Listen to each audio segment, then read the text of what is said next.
띠들 주변에 이런 사람 있어요? 부드러운데 단단한 느낌을 주는 사람이요. 예의 바른데 만만하게 보이지 않고 하고 싶은 말을 다 하고 있는 것 같은데 기분이 나쁘지 않은 사람들. 크게 도드라지는 3가지 말투와 함께 이렇게 말을 하는 구체적인 방법까지 소개해드립니다. 채널 고정.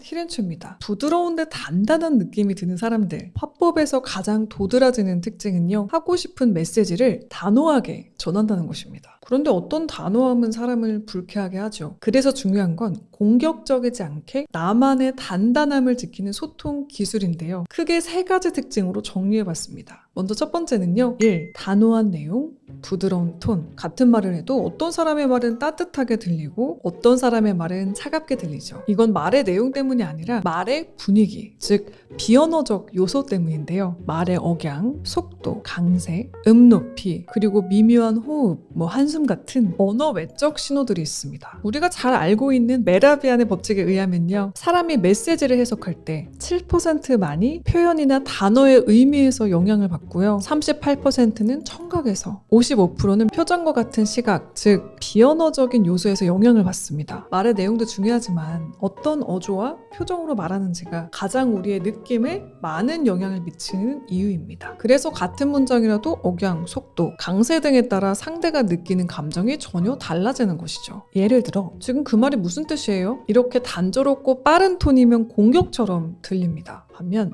속도를 늦추고 미소가 한 방울 들어간 톤이면 진짜로 궁금해서 묻는 것처럼 느껴집니다. 지금 그 말이 무슨 뜻이에요? 짧은 한마디도요, 괜찮아요. 이렇게 입꼬리가 내려가 있고 시선이 엇나가 있으면 괜찮지 않다의 뜻으로 상대가 받아들일 확률이 높겠죠. 반대로 웃으면서 고개를 살짝 끄덕이면 괜찮아요. 정말 괜찮아 보입니다. 내가 말이 좀 빠르다 하시는 분들은요, 조금 더 부드럽게 말을 하고 싶을 때 속도를 살짝만 늦춰보세요. 스탠퍼드 의대 뇌과학 연구에 의하면요, 말하는 속도를 15%에서 20%까지만 늦춰도 상대의 긴장도가 감소하고 상대 뇌의 공감 회로가 활성화된다고 합니다. 그건 좀 어렵겠어요. 빠르고 짧게 말하면 냉정한 거절이 되지만요, 호흡을 살짝 두고 그건 조금 어렵겠어요. 거절이긴 하지만 덜 공격적이고 심지어 공감까지 느껴지는 거절로 받아들일 수 있습니다. 배려 있는 거절로 변합니다. 그래서 정리하면 우리의 말이 단단하지만 부드러워지는 포인트. 내용은 단단하지만 비언어적인 표현은 부드럽게 조율하기입니다. 말의 속도를 평소보다 조금만 늦추시고요. 갑자기 튀는 높은 쏘는 없이 부드러운 높낮이로 말을 하고요. 시선도 위에서 아래로 보는 시선, 밑에서 위로 보는 시선이 아니라 정면으로 살짝 입꼬리를 올리고 이야기를 전하면요, 예의 있게 하지만 단단하게 할 말을 하는 비언어적 화술에 가까워지실 겁니다. 부드러운데 단단한 화법. 2번째, 주관적 판단 대신 객관적 근거 중심의 대화. 2번째는 판단 대신에 근거로 말을 하는 화술인데요, 우리는 흔히 이렇게 말하곤 합니다. 그건 네가 틀렸어. 정말 틀렸다는 이야기일 수 있지만 팩트를 얘기한 걸 수 있지만 상대에겐 이렇게 들릴 수 있어요. 난 너 자체를 부정하고 싶어. 싸우자.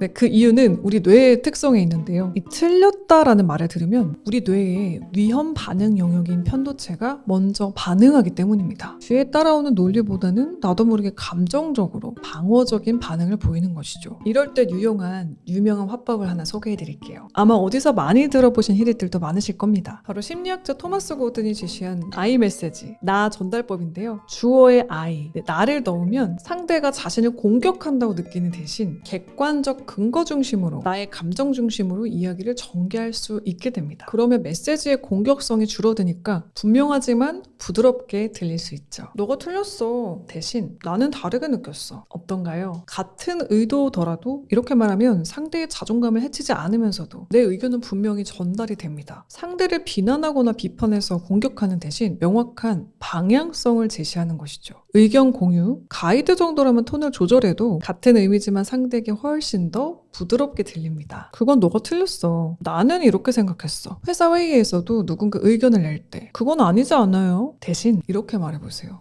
그 방향은 이런 리스크가 있을 수도 있는데 이 방법은 어때요? 이렇게 문장을 살짝만 바꿔도 분위기가 달라집니다. 말로 상대를 공격하지 않고도 대화의 주도권을 잃지 않는 방법, 객관적 근거 기반의 대화법이라는 것 기억하세요. I 메시지까지요. 예의 바른데 강한 사람의 말 습관. 3번째, 마지막은요, 감정 대신 가치 제시. 세 번째는 감정 대신 가치로 말하는 방법인데요. 감정을 숨기지 않으면서 감정에 휘둘리지 않는 방법입니다. 심리학에선 이걸 감정적 분화라고 하는데요. 감정을 억누르지 않으면서 그 감정의 이유를 언어로 구분해내는 능력입니다. 예를 들어 누군가 내 의견을 무시했을 때 그 말 기분 나쁜데요? 이건 내 감정의 표현이죠. 하지만 이렇게 바꿔보면 느낌이 조금 달라집니다. 그거는 저의 기준이랑은 조금 달라서요. 감정적인 언어가 아닌 가치의 언어가 됩니다. 이 가치의 언어는 나의 경계선, 그러니까 바운더리를 지키는 말이 됩니다. 저는 여기까지는 괜찮고 그 이상은 어렵습니다. 이렇게 명확하게 경계를 그었을 때 상대는 거절당했다 라기보다는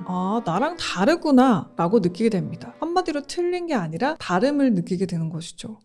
저 사람은 그렇구나. 본인의 가치구나. 다르지만 이해를 하게 되는 진정한 소통의 장이 열릴 수 있습니다. 예를 들어 이런 경우도 있을 수 있죠. 친구가 너는 왜 그렇게 까다로워? 라고 했더라도 그게 나한텐 중요해서 그래 라고 대답하면 건강한 경계선을 그을 수가 있습니다. 내가 중요하다는데 뭐 어쩔 건가요? 나의 기준이니까 상대는 달라도 틀린 건 아니니까 받아들일 확률도 높아집니다. 말하는 나 역시 감정을 숨기지 않으면서 또 부정적인 감정에 휘둘리지 않게 되는 것이죠. 예의는 상대를 위한 배려이고요. 또 단단함은 나 자신을 위한 존중입니다. 단호하게 말하되 따뜻함까지 담을 수 있다면요. 관계에서도 또 일에서도 여러분만의 스타일이 잃지 않으면서 할 말을 하는 이런 시원함을 가지게 되실 수 있을 겁니다. 오늘 영상이 공감이 되셨다면요. 소개해드린 방법을 한번 댓글로 연습해보세요.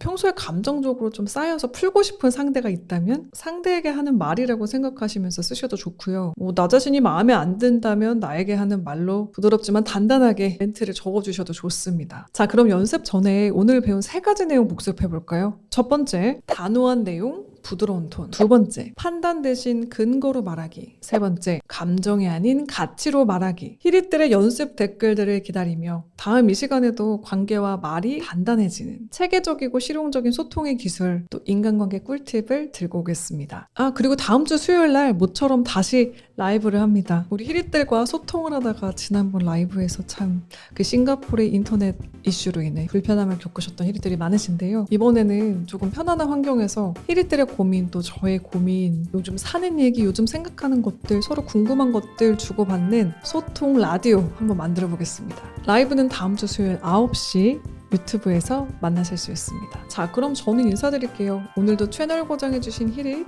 내일도 최고길만 걸으세요. 안녕. 뿅.